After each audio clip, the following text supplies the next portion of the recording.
Welcome, everybody, to our introductory episode of the Retrofuturist podcast. We are here to bring you your future, and a future that may not have been, or a future that could be to come.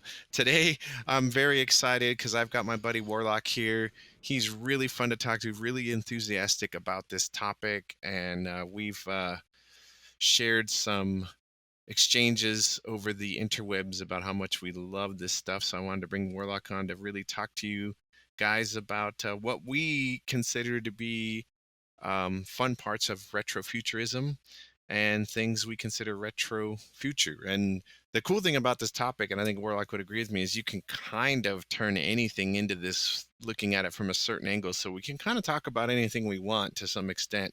But I think our main idea is kind of defining what we consider a retrofuturist story. And how are you doing today, WarLokk? What's going on? I am good. Yeah, thank you for having me. I'm super excited to, be a part of it. Because like you said, we can probably talk for days on some of this stuff. But yeah, it's a genre that I think is really cool, that I've been into for a long time. So it's exciting stuff. Right. One of the things I wanted to sort of talk about, what was the first thing? It took me, I've kind of always known, and it was one of the inspirations for coming up with this one. I was asked by the awesome people at Ruminations of the Red Room to bring a new creative outlet to their network of podcasts, and they were like, what would you want to work on? And I was like, what do I want to do that's a little bit different, that I love, that I can have some creative fun with? And one of the things I thought about was like retrofuturism, and just because I find it really interesting to see how it's done in various media, whether it's movies, comics, tabletop role-playing games, video games, novels. It's I don't think people know how far back this can kind of go. But I think for me, like, I tend to think of it as a loose definition of a predicted future, or future tech in a story that our own timeline has either passed or not reached, like alternate timelines. Definite key parts of my upbringing that stuck out, that I've nailed down, were like things like Blade Runner, when that came out, when the original Ghost in the Shell anime movie hit the theater. That was a definite big one. I'm going to do a whole episode on that later. The Matrix, which was inspired by both those things, or even, like, again, coming back to the great Jack Kirby, the Thundar the Barbarian cartoon from the early 80s from Hanna-Barbera. That was very, like, as a kid, I was like, this is weird. We're in a weird dystopian, destroyed apocalyptic future, but this guy's like Conan. And, that's a whole nother episode we'll get to. You're definitely going to be on that one. Okay, good. I was going to say, Thundar is something I love so much. Like, it was on, I think it's older than me to say that, but once I saw some reruns, and like as I got older, I love everything about Thundar. It's so good. It's a lot of fun. It's a really good show. And interestingly, the designs were two of my all-time favorite comic book artists. They initially hired Alex Toth to come in, and he did the main characters. But he was busy on another project, and they had just hired Jack Kirby. They brought him in on, and he did like all of the background designs, all of the incidental characters, all the villains. That was all Kirby. And as soon as you know that and you watch the show, you're like, oh, it just clicks. Oh yeah, because really cool. A lot of it reminds me of like Kirby's stuff on like Commandy for Marvel, right, which had that like kind of Planet of the Apes feeling. And right, that was actually DC. Or is it DC? There you go. Yeah, that was in DC. But I could see how you'd be confused, because he, in the span of 30 years, worked for Marvel and DC twice. So, right on. Well, what other than Thundar, what are your thoughts on retro future? What makes something a retro future for you? Yeah, I think I agree with pretty much everything you said. To me, it's usually like vision of the future, a lot of times like a near future of some kind, but an idea of the future that originates from our past. So this is where you usually get stuff like the way technology looks or its role in in society, um, even stuff with fashion and style. To me, a lot of retro future stuff is style and substance combined, because you usually have a lot of that, bright neon CRT monitors, things like that. When I think of retro future, a lot of my thinking goes straight to like dystopian cyberpunk, like Born of the '80s type stuff, um, which also brings with it a lot of like societal fears of the people of the time and who's populating the world and like things like that. So when I think of that, I think it's something very, it's born of the past, but it's still something contemporary in a way. But it looks to the future. It's like all of the things combined almost. Yeah, and I love.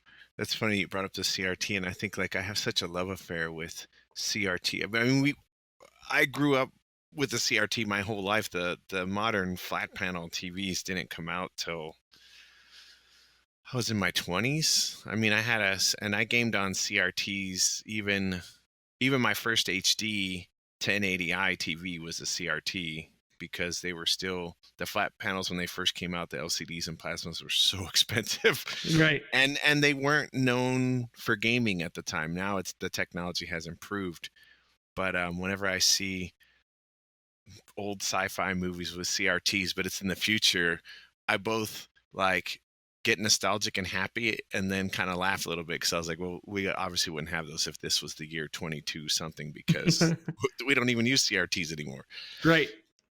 Yeah, I always think of like the computer panels and the displays and stuff out of Right. Alien, like Ridley Scott's like Yeah, yeah, first yeah. one, like just the black screen with like the green text on almost this like command line looking thing, and it's yeah, that's what we had. We're going to the deepest reaches of space, but this is as far as screen We are technology has come. running on a TRS 80, Exactly. right? Star Wars is the same. They one of the things I know they probably they've kind of sneak in a little bit of newer stuff, but even in the newer sequel trilogy, they tried to really stick to that old aesthetic of those black and singular color monitors, and the targeting systems that are like the red and blue lights that just flash Yeah, over yeah. each other, and it's cool to see them. And then they sneak in a couple new things here and there, but they really try to stick to that aesthetic of the original trilogy, with that stuff, which is cool. But then they have other technology in Star Wars that's crazy. So it's just funny how that that works. Why do you think? Well, I'm going to tell you why I think I love all this stuff, but I want you to think about why you all love this stuff. I think one of the things that I find really fascinating is I feel like it's a projection of frustration of the creators seeing what's going on in the world and trying to project it into a story that might have people think a little bit about what is going on in the world. Most of the stories from this standpoint, it's a future that's gone bad because of a war or a famine or a mistake, and people have to learn how to survive. And maybe the technology spiked the dystopian future, and then they have to relearn the technology. They've been bombed to oblivion and had to come back. I think that's like sort of how Thundar was. Um, I think one of the pivotal examples of this is if you watch the original Mad Max and then you see Road Warrior, and it's after the big war and the big bomb, and everything is just at regressed almost to like primal levels of tribal societies, and everybody's fighting over what little tech is left. And in that movie, the tech is gasoline to power the vehicles so they can move around and find food. Um, and I feel a little bit of that was a big influence on probably the Fallout series as well of games. I remember when I first played Fallout 3, it reminded me a lot of Mad Max, but with some clunky steampunk mechs thrown in for good measure. Oh yeah. Um, so, what are your thoughts on that, WarLokk? Yeah, I mean, I'm right there with you in why it's appealing. I think is like you say, the stories that I love at least are ones that seem to be just enough in the future that we see where some certain aspect of our current course as a society, as a world, as a people are is leading to, right? So like you said, usually that's in this fiction at least towards some self-inflicted destruction, either from technology, from like corporate greed, from war, from all that kind of stuff. um, and it's pretty fascinating to me that a lot of these stories are created in the they're from the 60s, 70s, 80s, maybe even earlier sometimes. Of course stuff has come since, but the issues they bring up usually is stuff that we're still struggling with today. So um I love that, just the way it gets into that. Like, it's still, you see them, they're dated. The retro part comes through with the way technology looks, but some of the issues they deal with still feel real in a sense. It's not something we've gotten over. And it's part of that style of it too, right? So some of it is aspirational, like when you see the style of the technology or the style of the people, or like the punk in Cyberpunk is like a thing I've always loved. um, all that stuff is super cool. But then there's this duality to the stories in which the world isn't very good, but there's this kind of like shiny chrome over it that is appealing. So it's kind of like dreadful and awesome at the same time. Yeah, there's definitely that, and then there's, the almost. It's funny you bring that up. It's almost like the glam, the appeal is almost like modern fascination, FOMO, but really underneath, everything's dead inside, or it's horrible, or everybody's poisoned, and, Right, and they're right. struggling with the day to day, like that. It was sort of like one of the themes in Battle Angel, Alita, and then the live action movie Battle Angel was a similar thing.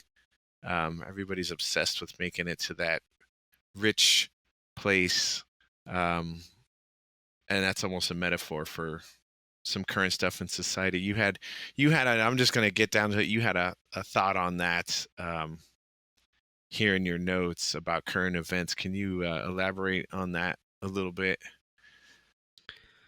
Yeah, sure. The I think there's a lot of it, especially again kind of thinking about Cyberpunk in particular. So the kind of the rampant consumerism that can come from corporations having a whole ton of power and influence over governments and policy and things like that. We're also seeing, sadly, there's a lot of social unrest surrounding, abuses of power, whether on a government level or law enforcement or within companies themselves. Um, and it's all kind of mirroring a lot of what these stories have in them. So uh, I know basically back in June, I think, when a lot of this stuff was coming to a head, at least in the United States, uh, the company, now I'm blanking on the names, that are Telesorian Games, the guys Oh who yeah, I make love those guys, Talos, Lanta, and yeah, yeah, yeah. they make the Cyberpunk RPG. So Mike Pondsmith, the creator of Cyberpunk, and he's been, if you follow game news, he's been all over the place because of the Cyberpunk video game coming out. But he pretty much has this quote saying that, his view of Cyberpunk, when he wrote the game and envisioned the world and all that stuff, it's a warning, not an aspiration. So that kind of sums up I think what I like about the duality of these stories, where like they're cool. They can be like filled with action, exciting stuff, car chases, but they're also pretty powerful and introspective with sometimes the characters, or at least how you should be viewing the world, and like where power should come from, and things like that. And just seeing that in fiction can inform, somebody of being like as a warning sign of, wow, if I'm seeing companies or governments do this kind of stuff, are we going to end up like Mad Max, for example. Um, so yeah, that's kind of where I was going with. Yeah, I Even loved it. today, you And can see it. yeah, 100%. And I just, it's fascinating that some people can walk through life and not see signs of any of this stuff um, at all, which is fine. But I just find it fascinating that you have so many stories that are trying to tell everybody, hey, man, this is not going to work out for us in the end. But the wheel keeps turning and they keep going in that direction. And it's just that part's kind of fascinating that keeps going and nobody's there. There's not enough momentum to put a stop to it, or who knows? I don't want to get too crazy on that because that could be, we could start a whole nother podcast on that. And I don't have time Yes. for that. Um, let's just talk about the cool stuff. I mean, really what kind of, like I said, what got me into this in the first place, I think I was a small kid and the allure of the blue CRT tone of the TV. You'd watch it at night, and I think like the perfect thing that captures this scene for everybody out there, if you go watch the original Halloween movie, the John Carpenter one, and the kids are watching an old CRT TV with all the lights off in the dark, because that's just what we did in the 80s, and they're watching the original The Thing, the John Hawkes version. Is that his name? The original director that did the first version of The Thing, not the I don't Carpenter know. thing. I don't know his name. Um, I'm blanking it, but anyway, they're watching it, and there might be the kitchen light on, but the room's dark and it's just the blue glow of the CRT. That was me growing up as a kid.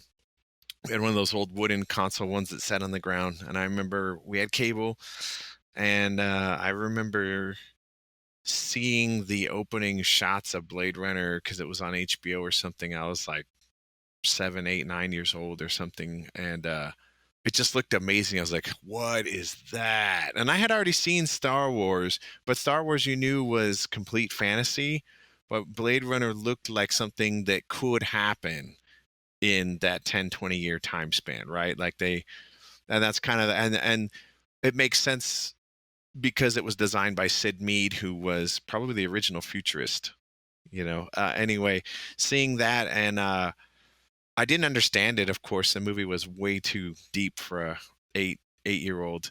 But I liked Harrison Ford because he was Han Solo and Indiana Jones. So I was like, well, later on when I was older, the director's cut had come out, the first director's cut, not the now final cut. And it was playing at one of the local theaters, and I went and saw it. And that's when it finally kind of clicked with me. And by that point, I had been kind of immersed in various products of the genre due to video games, tabletop role playing games, other movies. But it came back to Blade Runner for me, and it really cemented my love of this genre and its tropes, for lack of a better word. What was your first thought of retro, or this kind of cyberpunk retro future appeal for you? I remember the first real thing I remember connecting to it was seeing RoboCop 2.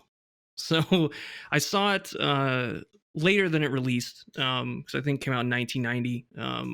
But I probably saw it by the time I was like 9 or 10. I think my dad finally was letting me watch it, even though it's probably not appropriate in any way. Um, but I just remember loving the way like cybernetics and all the cyborg and like robot action that was presented like to a kid. That was super cool. The way, slamming each other through walls and all that kind of stuff. Um, Super fun. And to this day, it's still cool. And then I get older, I rewatch it, and I finally see the original, and you can kind of see the aspects of a typical kind of like cyberpunk thing bleeding through, right? So Mhm. Yeah, the you've got first movie oh is yeah, very, very much in that tone. Yeah. you've got this like almost satire level ultra violence with corporations manipulating everyone from the boardrooms, and the I don't know. It's pretty cool just because you watch it from that way, and it's like a lot of this fiction. You see societal stuff kind of there to unpack. The ultraviolence could be a critique on excessive force, things like that. But all of it kind of clicked, when I was in high school, and I wanted to seek out like a lot more of this stuff. So from there, I kind of went into this realm of like anything that was bleak, dark, dystopian. I wanted to check it out. I know Blade Runner, I absolutely loved. Right there with you on that. Especially, that's another one. As far as like digging into retro future, like if I let my imagination wander, it also has this very distinct like sound, right? Like I think Blade Runner and the score to that movie, and also anything Yeah. that then came with like analog synths and old uh, gear like that, making electronic music is also right where my mind goes whenever I want to imagine this stuff. But yeah, the Blade Runner, Escape from New York, is another one that I loved. Then I just started to dig into comics, some novels, and eventually like playing tons and tons of Shadowrun, the tabletop RPG, throughout high school. Oh yeah. So I had kid that I grew up with. He lived across the street from me, and then, both of our parents had moved, and we stayed friends. He had moved maybe few miles east of where we originally grew up, and then we moved like all the way across town. So on the weekends, I would go and stay at his house, and another friend that he met at school, because I had to go to a different school then. They started playing D&D, at the time AD&D first edition, and then they started playing Shadowrun, and man, we got hooked on that like big time. We played that a lot of Shadowrun, and a lot of making new characters and having fun with that game. It was almost too big for our like 14-year-old brains to really understand at the time. I think now, Yeah, I think I wish I had some recordings of how we played. It would probably be hilarious. It was probably just a lot of ultra violence. yeah, I know I played a street samurai with like claw arms, and I carried a charged sword, and I carried like 5 Uzis and all kinds of crazy shit. I was like, I was just a fighter. Um, but we had a lot of fun. You always, in one group, you always have that one person that wants to be the super hacker / wizard. That's like the yep. glass cannon, and you got to keep that person alive. So we always had that person, I think his character's brain got fried in the while he was. What did they call it in Shadowrun? It wasn't slicing. Was it slicing? Decking. Decking. Yeah. And what is Right. that? It's dump shock, where it like fries your brain. Yeah, yeah, he got fried, and then it was kind of fun because the GM um, kept his brain alive as an AI construct. It was kind of fun. Like we had some fun with that stuff. We were Nice. we were reading all that genre and watching all those things and having a ton of fun. And I think, tabletop gaming is one of those things where you can explore this genre to a level that probably no other form can. We'll find out when the game comes out later if the game can touch the level of crazy that the tabletop uh, True. True. games can have. That's gonna be something cool. What are your feelings on Cyberpunk 2077? What have you seen so far, and what do you think? What are your hopes for the game? I I really like what I've seen. I know I absolutely love the development team. So it's like a game I know I'm going to play, and I've kind of been staying away from a lot of it to go in like as fresh as I can. But I've watched a lot of the trailers, a few of like the in-depth kind of reveal stuff they've been doing over the past couple months, and I think they're nailing the aesthetics for sure.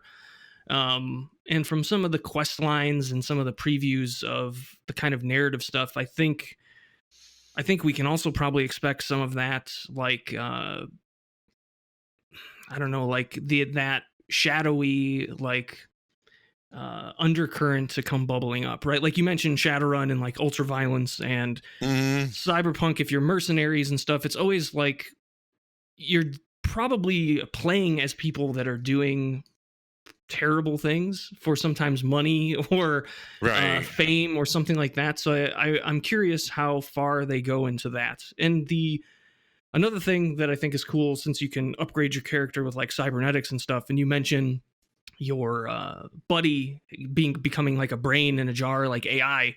Um, it also can explore like what it means to be human, right? So like if I replace most of my body with cybernetics, am I still a human being? If I'm a brain in the network somewhere, am I still a human being? Like all that kind of almost like transhuman stuff. I wonder if they might go into as well. Right, and that's another one of the big themes of retro future cyberpunk. More is like, what at what point are you still human? Is it your memories? Is it your spirit? Is it your soul? Is it your body? Like, what are the parts that make you you and keep you you? Like Altered Carbon on Netflix Yeah. show, they explored that theme a little bit. That was really crazy how you could just slide a disc out and swap bodies. And you were like, I was like, whoa, that's uh, that's crazy stuff. I don't know if the game's gonna have anything quite like that. The game looks really good. That development team's amazing. Like I tried, and this wasn't any fault of the game. I have The Witcher 3, and I tried to play it, and I just saw how big it was. And at the time, I was like busy with a lot of life stuff, and I was like, yeah, I'm just not gonna play this. Maybe I'll get around to it later. But just opening them, seeing how big the world was in that map, I was like, no, I'm not ready for this right now. I gotta wonder. Somebody leaked. I saw a leaked picture of Cyberpunk's map, but I'm gonna guess that's probably all it is a fragment, or because of the verticality of Cyberpunk, that map looks smaller deceptively when Yeah, in that could fact be. it. And if any good Cyberpunk story probably has an underworld or an underground, that seems to be another trope that I'm sure the Cyberpunk guys are probably going to be exploring as well. I did read something, so this might excite you, I guess. Like they got that feedback to The Witcher 3 a lot, I guess, that the game was just massive. And like a Yeah. lot of people started it and not a lot of people saw all of it. Like they finished the main story, but they didn't see all of it. So I guess Cyberpunk is more reined in a sense. Like it's still expansive, but it's not intimidatingly so. If that makes Interesting. sense. Yeah, because that's exactly what it was. I looked at that map and I was like, "Oh my!" It was just that's what it was. It was completely intimidating as a person with a family life and responsibilities. I was like, "No, man, I'm just not even going to do that." Like, because I just felt like I would have to play it for hours and hours at a time to make any headway. I kind of prefer my games to work on two levels. I like them to be deep and enjoyable, but I also like them to be something I can play for 20, 30 minutes, or I can sit down and play it for 3 or 4 hours, right? But Yeah. if I feel like I have to sit down for a minimum of 2 hours to make any headway in a game, I probably won't stick with it for too long, or even play it for that matter. Makes sense. Yeah. Yeah, it's interesting, the development of the game, and then the latest trailer with Keanu Reeves showing up again like he did at E3. That Oh was yeah. How that could I was forget about him? pretty cool. Yeah, Yeah. I'm also interested in again like the sound of it, right? Like I am so excited if there's like radio stations a la Grand Theft Auto, if there's like some solid like synth wave, and then they've got, I forget what band it is. It's they got a band to play Yes, as, they're having a band pretend to be a band in the game. right. Yeah.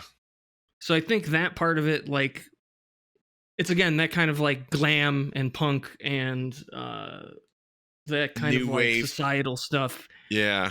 I think if they nail that, the game will feel really cool in an immersive way. Hey, this is Charlie, Triple C, from Brevity Box, a new and interesting podcast from the Ruminations Radio Network. If you're a fan of podcasts, we have a lot of great content to offer. Come check out our diverse group of podcasts and hosts at ruminationsradionetwork.com.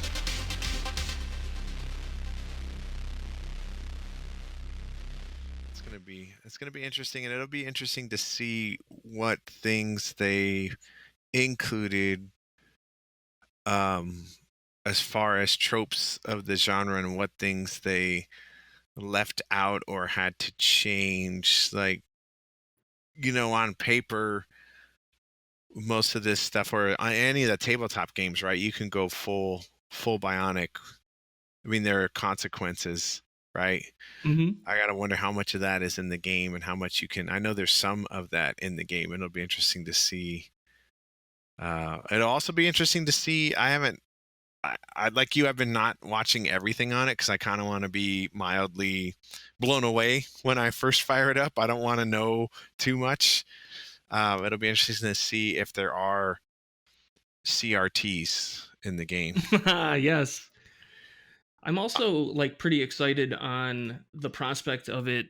Like if it is super successful, if it sells, a trillion copies or whatever, like what other media are we going to then get because people think this is a genre people want to see? Like, do we get more movies and shows and games and things like that? Do we have kind of a resurgence all on this one game? Yeah, that's interesting. I mean, has this genre ever really hit mainstream? I I think the topic of the genre, along with the kind of societal warnings, have kept it from blowing up to that level. Yeah. It would be interesting to see if the game can break those kind of barriers, but I'm not counting on it. Um, for some reason, Grand Theft Auto can sell a gazillion copies, which should say something about society. But but cyberpunk style stuff has never really been the biggest draw. It will be really interesting to see. The game does look phenomenal, both in design and scope. So I'm hoping also, since Keanu's in it, I'm hoping for some kind of Johnny Mnemonic Easter egg. Johnny, there might be a couple. There might be a Johnny Mnemonic. There might be a Matrix. Yeah, Matrix. I definitely feel like that's the Matrix is probably one we'll have to do a whole episode on the Retrofuturist podcast at some point, because of those guys took a lot of the influences from everything that came before and kind of put it all in one movie, and then expanded it into a trilogy, and then the Animatrix. And we're supposedly getting a fourth one, so maybe we'll record that episode when we get closer to when the fourth one is going to release.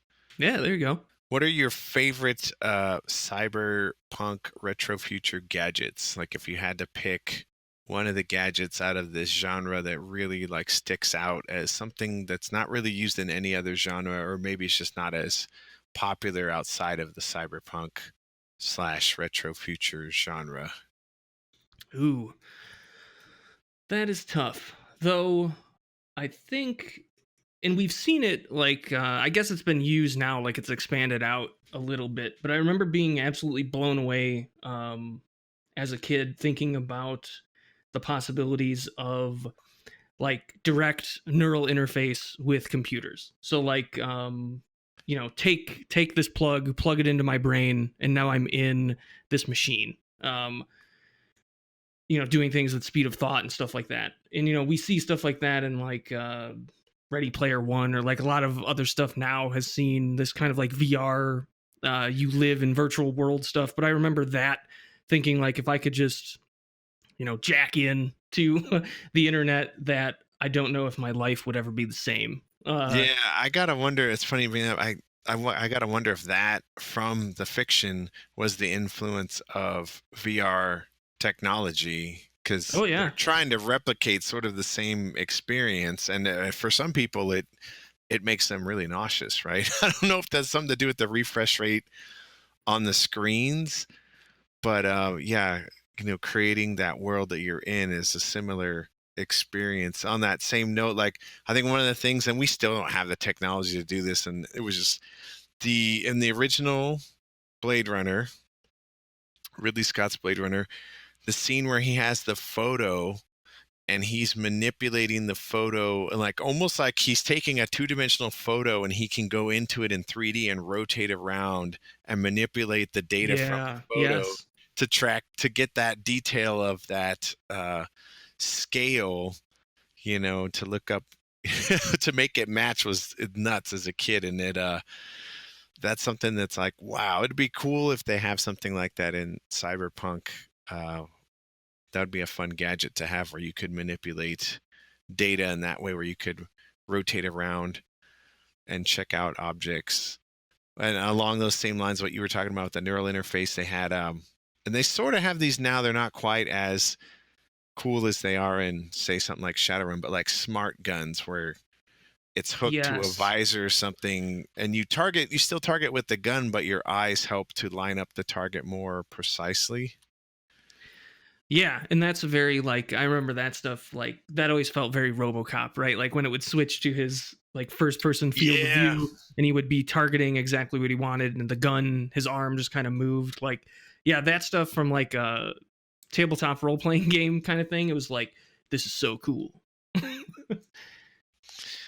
Yeah, that'll be interesting to see what I think I saw something in the Cyberpunk game that's going to have that. So that part will be. Yeah, I think I saw a video of like using smart gun stuff to like shoot around cover and things like that. Wow, that's awesome, man. Well, I'm so glad you were able to come by the show and kind of kick us off on what a retro future is, what it means, what we like about it. I want everybody that listens to this to think about that same subject. And if you have any really strong feelings and you want to get on the show, drop me an email. You can send me an email, and that's going to be at hoptimusfuture@gmail.com. That's Hoptimus, HOPTIMUSFUTURE@gmail.com. And if you want to get on the show, let me know. I'm hoping to have some really special guests. I'm going to have WarLokk on probably a couple more times because we're kind of geeks for this stuff. I know that I've talked to you, WarLokk, about talking about a whole episode on John Carpenter. Yes. And then we're going to figure out how to shoehorn Robert E. Howard's Conan the Barbarian as a retrofuturist topic. I've got an idea. I'll run it by you, but I think we can make it work.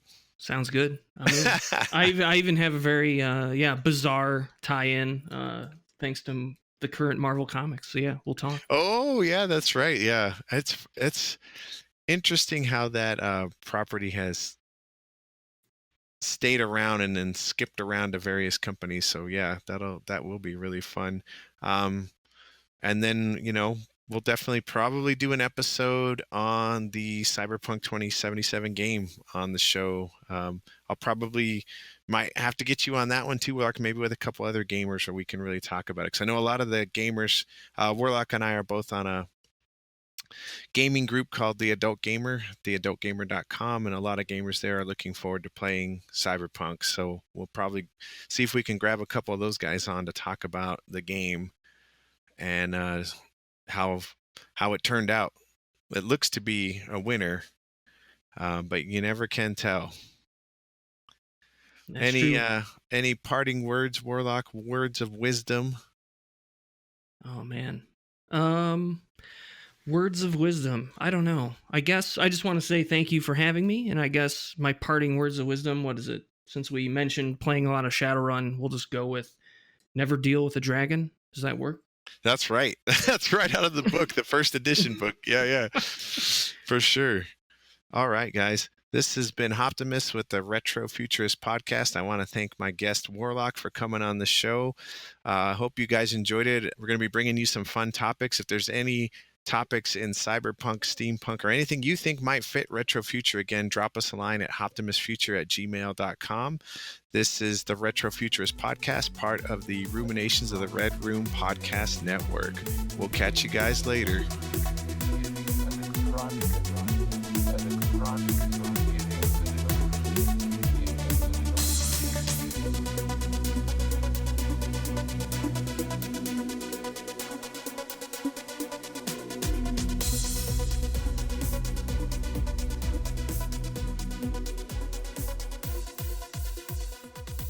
The Retrofuturist Culture is a production of Ruminations Radio Network, home for all your wildest worlds and favorite stuff. Please rate, review, and subscribe anywhere you get your favorite shows. Thank you, and have a nice day. We know you've been scared watching horror movies by yourself. Well, now you don't have to. Hang out with Ruminations of Redrum, all things horror from movies to the latest spooky games we've played. Come hang out. But hurry, the killer's behind you!